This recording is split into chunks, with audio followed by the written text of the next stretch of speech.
ولا قطره د وینې کته غورځېږي نو الله ستا ټول ګناهونه معاف کوي. یوه قطره د وینې غورځېږي الله ټول ګناهونه معاف کوي. الله ټول ګناهونه معاف کوي. په یوې قطرې د غورځېدو سره دی الله ټول ګناهونه معاف کوي. فاطمه رضی الله تعالی عنها تپوس وکړو د الله حبیبه دا خصوصیت صرف زمونږ د پاره دی لکه د اهل بیتو د پاره دی ستا د خاندان د پاره دی چې دی قربانی کوي نو الله ټول ګناهونه معاف کوي. لکه دا صرف مونږ اهل بیتو د پاره دی کنه دا د ټولو خلقو د پاره دی. امام الانبیاء ورته فرمایل بل لنا وللمسلمین. نه فاطمه رضی الله تعالی عنها دا زمونږ اهل بیتو د پاره نه دی دا زمونږ د پارم دی او چې د قیامت پورې څومره مسلمانان را روان دي دا د هغې ټولو د پاره دا اجر یوازې اهل بیتو د پاره نه دی وی دا د قیامت پورې چې څومره مسلمانان را روان دي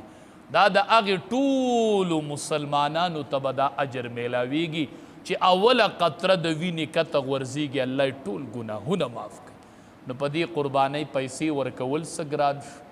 دا قرباني اغستل څه ګران شو دا قرباني ساتل څه ګران شو دې د قربانۍ څاروي له خوراک ورکول څه ګران شو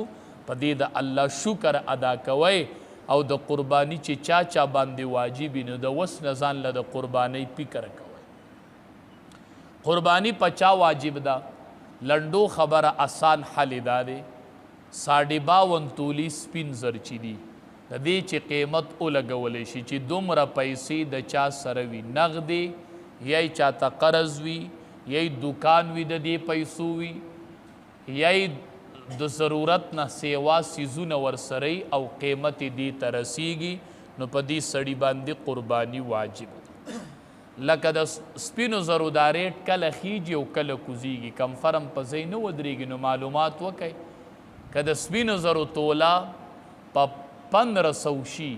نو بیا سکم 80,000 روپۍ نصاب رغیږي او که په 1600 شي نو بیا د 80,000 د پاسه رغیږي. نو به هر صورت اخو آسان کار دی د زرګر نه ریټ معلوم شي چې یاره نن د سپینو زرو څه ریټ دی نو چې درته وایي چې د سپینو زرو توله په 1500 ده نو ته 52 ضرب 1500 وکړه چې 100 روپۍ ترې راغلې نو که اوس مونږ یو نصاب بیان کړو هلته د سپینو زرو ریټ کله خیږي او کله کوزیږي نو سړی په ځای نشي ودرېدلی نو که 1500 ریټ د سپینو زرو نو بیا سکم 80,000 روپۍ غالبا دغه 74,000 خواوشا رغیږي چې په 1500 باندې توله شي. خو به هر صورت 80,000 سکم 80,000 75,000 خواوشا نن سبا دقه نصاب رغیږي. ځان له بیا خپل حساب کوئ او معلومات کوئ 52 تولې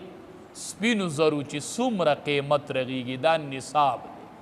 دا د نارینه سره دی بس دی مالدار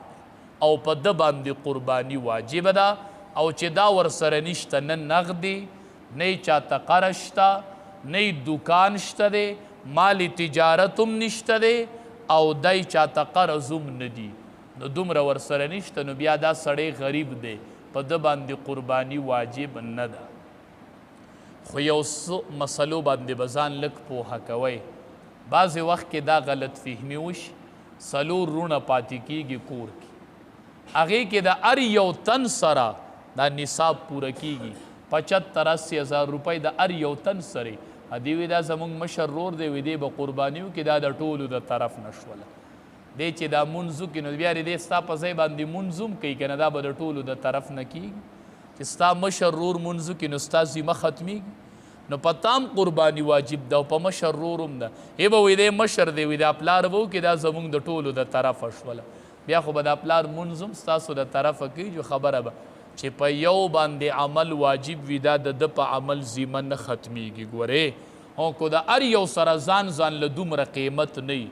او سرمایه مشر رور ته ټوله جمع کېږي یا پلار